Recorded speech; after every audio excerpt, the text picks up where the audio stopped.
Hello there everyone and welcome to a new review on the channel. Today we're looking at a brand new product and that is hand drawn by Popa and Penguin Magic. An interesting one which I think some people are a bit unaware about or are kind of on the fence. So I'll try and clear up and explain certain things about it that are maybe going to put you in one camp or the other. But let's roll the intro and get straight into the review.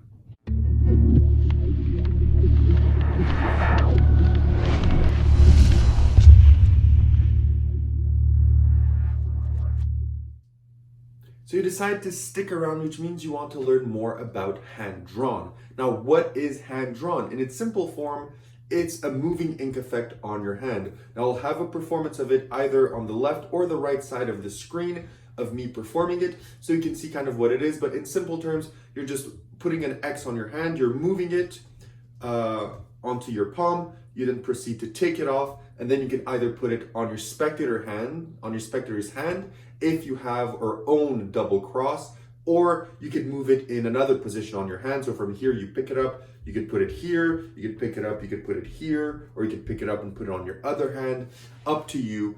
But that's essentially what the effect is in its entirety. Now let's get more into dissecting it and talking about it. So what do you get, where do you buy this, and how much does it cost? So hand-drawn is $39.99 US. It is available at Penguin Magic. And what you get is this box. So you get this nice little box, a very cute box with some drawings and some art on it. And inside you get three things. One, you get your instructional video, which is around 40-ish minutes long. That goes over everything you need. It goes over some performances, the routine, how to use it if you have double cross, how to build it. We're going to get into that in a moment because you do have to build this, how everything works, how you should keep it, how you should operate it, etc., etc. So it goes over everything you would ever need. And Nick Popa does a really good job at that, especially in the part of where to build the gimmick. I think he does a great job at that, and we'll get to that in just a bit. Then you also get your main gimmick, which is the Sharpie and a protective case for you to be able to carry it around in your pocket without it breaking or without it not working properly or in the pocket and it gets damaged. So you get a protective case and your Sharpie. And then the third thing that you get is a small Ziploc bag, and inside you get everything you need, bar of course some scissors and some glue to build your hand-drawn gimmick. So that is everything that you get with your purchase. Now, before we get into my usual categories of difficulty, where to perform, practicality, etc., I do want to talk about the process of building the gimmick, because this is not pre-made. So this comes blank and you have to do it with the shape that you prefer, because you get three shapes that you can perform this effect with. You get an X, you get a heart, and you get a dot or circle. So you have to choose which gimmick that you want in order to perform this. In my opinion, the X is the best. I don't really like how the others look or animate. So I think the X is definitely the best one that you get. And then you have to build it. Now, I'm someone that sucks at DIY and building things. I have like mitts, my hands are really big, and I'm a really like brute person. Like when you ask me to cut something super small, I'm just gonna panic and like cut it where you're not supposed to cut it. I can't even cut when you have to cut something on a paper and you have to follow the lines, I'm not gonna be able to follow the lines, it's gonna look horrible. So I'm really bad at DIY, but this is something doable. It did take me like 20-25 minutes to get through to build the first one. I did not build it correctly the first few times, and I had to learn with the video and adapt.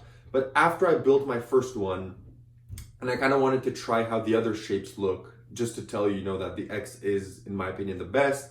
It took me like 3 to 5 minutes to make the other gimmicks and to try them out. So once you get the hang of it, you can build them like this, super fast. And that's important because this is probably gonna break on you sooner or later, and you get enough material to build probably like 30, 40, 50 of them. And then you can get it pretty easily what you need. So yeah, I think that it's important that you know how to build this, and that once you build it, it gets faster. But you will have to do some trial and error the first time you probably build this. and it's probably not going to work as you want. It's probably not going to be as good as you want, so you'll have to restart. So there is a process of DIY that is involved with this project, and I know some people really don't like that. Personally, I don't like it as well, but Nick Popa does say that sometimes when the gimmick is relatively easy to build, such as this one, it's a learning experience to try and do it and be able to make it, because it's going to teach you things in the future, and maybe it's going to open you up to building more things.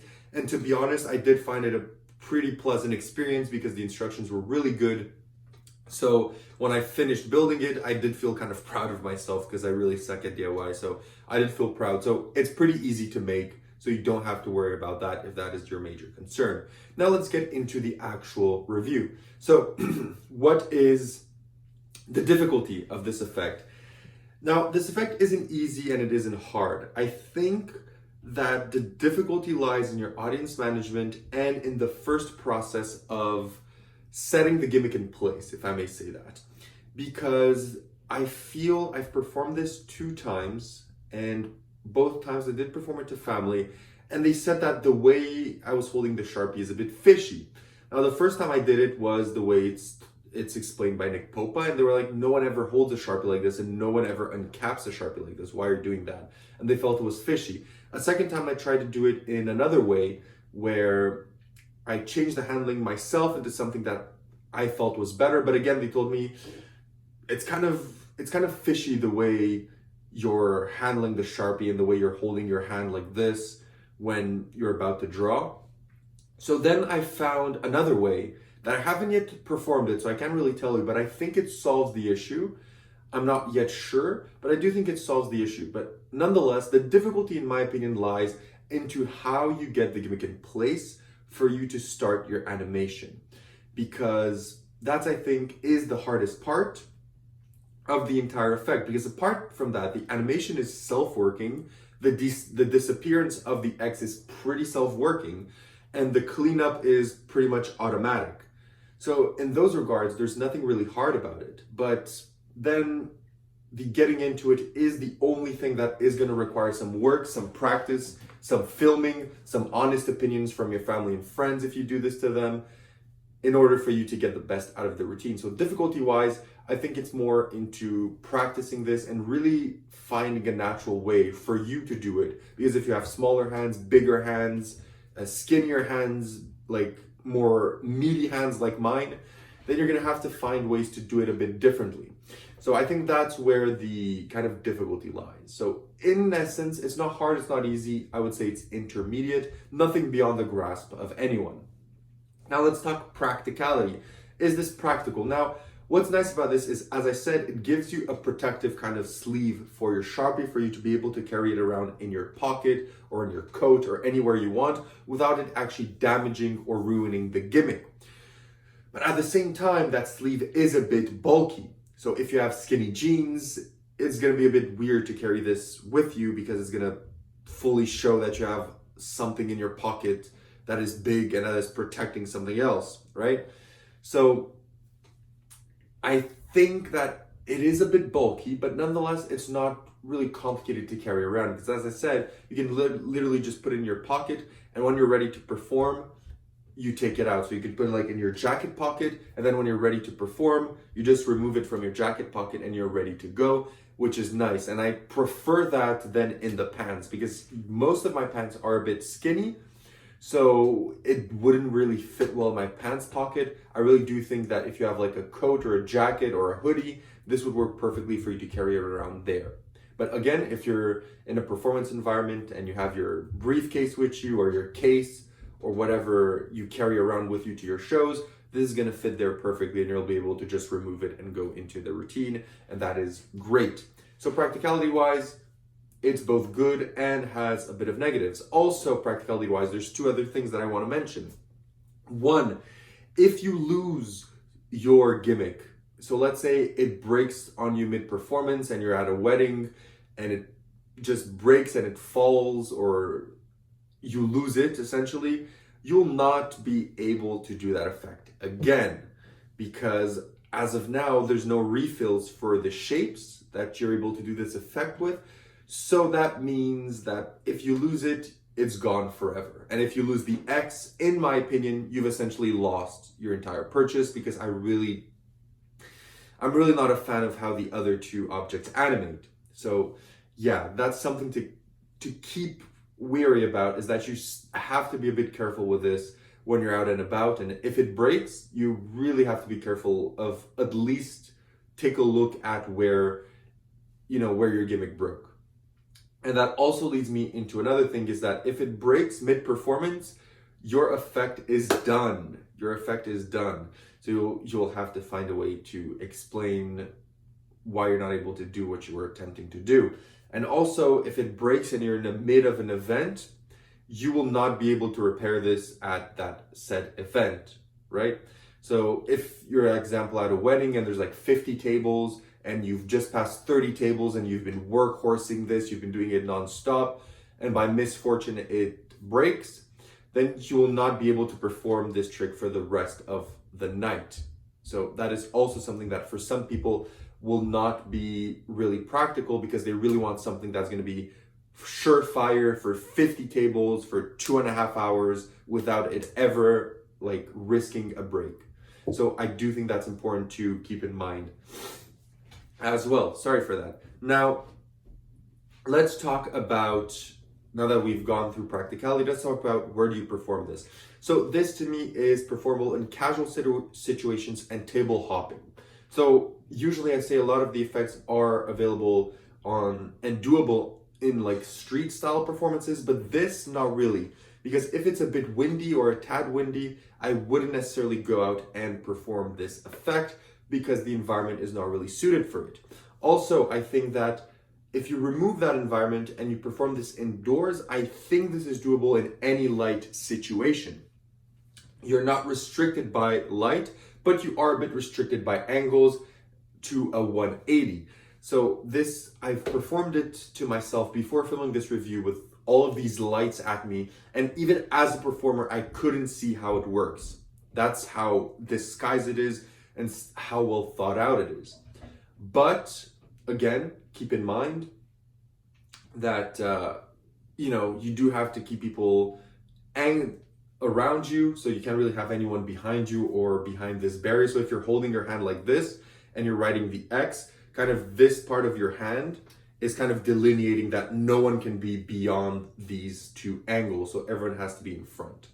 So keep that in mind as well. But apart from that, I wouldn't perform this on parlor, I wouldn't perform this stage, nor in the street. I would keep this to like casual performances with friends, or at a bar, at a restaurant, table hopping at wedding venues, or table hopping in general, or things where you can just get people and talk to them, and then you just take out your Sharpie and you do the effect. I think that is where this effect excels the most. I think that's where it excels the most. Now that we've got that out of the way, let's get into some positives, let's get into some negatives, and then let's get into the verdict. So let's start with the positives. What are the positives of hand drawn? One, the animation of the X or heart or circle look amazing. Even to you, as I mentioned, as a magician, while you're performing this, you cannot see how it works, even though you know how it works. It is that good. It looks great both in real life and on video. So this is not just something you're going to perform on your Insta once and bin it. If you like this, you'll be able to perform this IRL and online. Second of all, it's nice that the gimmick, once you know how to build it, is easy to build. So you're essentially never gonna be able to not perform this effect, except if you lose your said gimmick. But apart from that, it's pretty easy to build, which leads me to my third point, is easy to build because the instructional video is that good and that clear. Nick Popa does a great job on the instructional video. A fourth positive is something that only applies to certain people.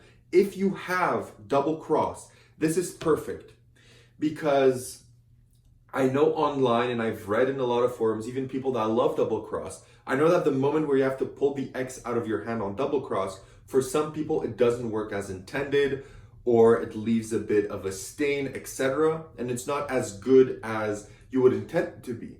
But if you use this, when you remove the X from the hand, you are fully clean. So you fully eliminate that stage of the effect of double cross, where you put the X in your hand, you fully eliminate that, and then you move forward. So this facilitates double cross. And in my opinion, I think that the moving ink adds layers upon double cross, and it also helps with the cleanup. Because I found a way that you can clean this up if you have double cross that makes it so clean, people are never gonna suspect anything. So I feel that if you have double cross, this effect is good to have as a companion and is gonna help you improve double cross itself. So that is essentially the positives that I have to give hand drawn. Also the fact that you can perform this pretty much anywhere that's kind of close or table hopping. So yeah, that's the positives. What are the negatives? The negatives are the gimmick is not pre-built. I did mention that it's a positive that you get a learning experience from it, and Nick Popa says that as well. But for some people, having to build it is not something they want to do, even though it's kind of easy. They really don't feel comfortable in building it. So you have to keep in mind that this is not pre-built. You also have to keep in mind that this is gonna break. So even if it was pre-built, you will have to build the gimmick again for you to be able to reuse it. So you will have to DIY this every time it breaks, but as I mentioned, 3 to 5 minutes once you get the hang of it. So that's something to keep in mind. Also, if you lose your gimmick, as I mentioned, it's pretty much gone forever, except if Penguin Magic do refill packs of them. So you have to keep that in mind. Also, a fourth negative is you can't really do this, as I mentioned, outside, especially where I live in Canada. You don't really have any days where there's no wind, whether it's in fall, in spring, in winter, in summer.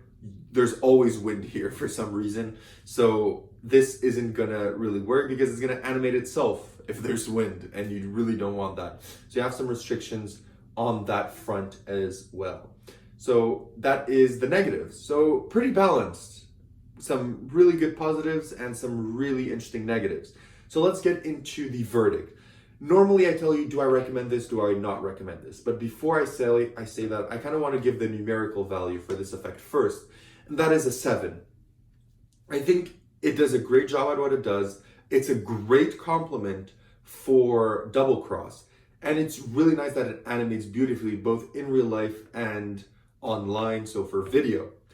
But I do think there's quite a bit of negatives with this, and there's some drawbacks.